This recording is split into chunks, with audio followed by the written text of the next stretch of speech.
Hey, welcome. So, every single business, I don't care if it's a tiny corner bakery or a massive tech giant, they all wrestle with one single crucial question. How much stuff should we actually make? Today, we're going to find the answer. Seriously, how much is just right? It's not just a question, it's the question, the multi-million or even billion-dollar question. Whether you're baking croissants or building microchips, if you get this number wrong, you're pretty much toast. And the stakes here are just incredibly high. If you produce too little, you're literally just leaving money on the table for someone else to grab. But if you produce too much, well, your costs can spiral out of control and start eating you alive. It is a very, very dangerous tightrope to walk. Now, to find that sweet spot, we first have to know what we're even aiming for. See, there are two kinds of profit. First, there's normal profit. Think of this as just treading water. Your total revenue equals your total cost. You're surviving, but that's about it. But the real prize, the whole reason you get into business in the first place, is economic profit. That's when your revenue truly pulls way ahead of your costs. That's the good stuff.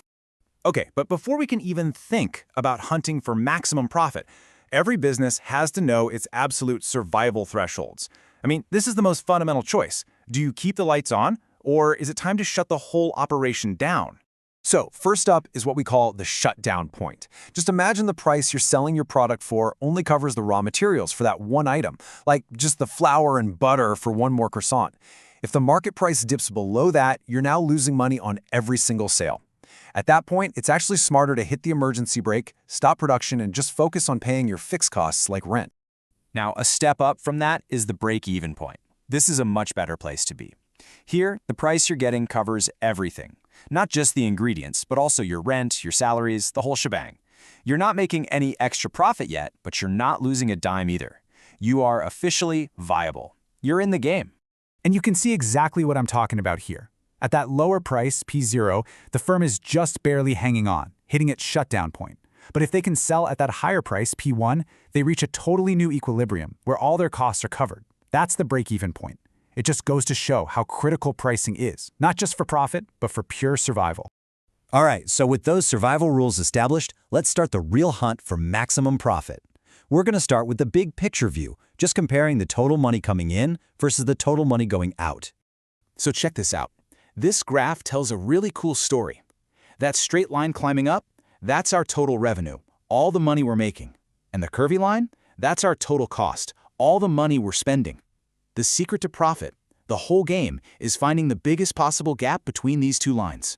Let's just follow the journey here. At the very beginning, on the left, the cost line is way above the revenue line. We're in the red, losing money.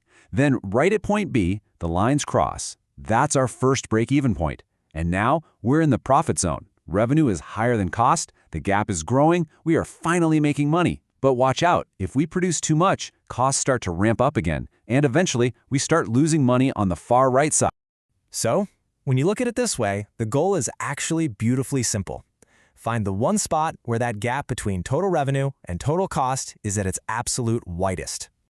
And looking back at our graph, we can actually pinpoint that sweet spot. It happens at this level of output, right here. That vertical distance between the two lines is the biggest it's ever going to be. That represents the maximum possible profit. We found it. That's the producer's equilibrium. Okay, so that big picture view is great for understanding the concept. But for day-to-day decisions, a manager needs a much more precise tool.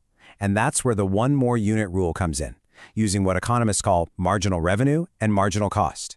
So there are three golden rules to this method. Rule 1, we already know, survive. Price has to be above your basic operational costs. Rule 2 is the big one.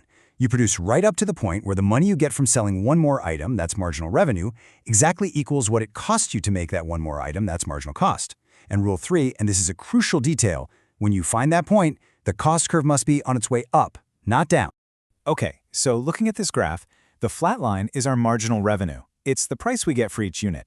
That U-shaped curve is our marginal cost, the cost of making just one more. But do you notice something weird?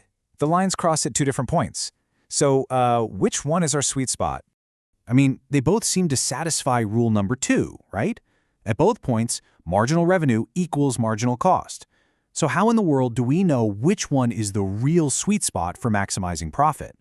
Well, this is where that third rule becomes so important. Let's solve this puzzle. That first point, point R, it's a false alarm. Yeah, MR equals MC, but look what's happening. The marginal cost is still going down. If we stop producing here, we'd be total fools. The very next item we make is going to be even cheaper, meaning more profit. But at the second point, point K, the marginal cost curve is on its way up. This is our true equilibrium. If we make just one more unit past this point, it'll cost us more to make than we can sell it for, and our profits will start to shrink. And hey, don't just take my word for it. The source material sums this up perfectly. It basically says if you go even a tiny bit past that ideal point, your costs will outweigh your revenue, proving that's the precise spot you need to stop to get the most profit. So there you have it. Whether you take the big picture, 30,000-foot view of total revenue and total cost, or you zoom all the way in to look at the cost of just one more unit, both paths lead you to the exact same destination. It's two different ways of finding the same single point of maximum profit. And that right there is the big aha moment. Running a successful business and producing the right amount of stuff isn't about guesswork or just following your gut.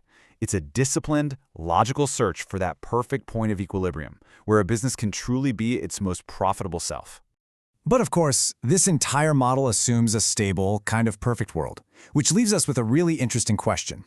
What happens when the real world, the messy world, intervenes? What does a firm do when a new competitor shows up out of nowhere, or a global supply chain crisis completely upends all of its costs?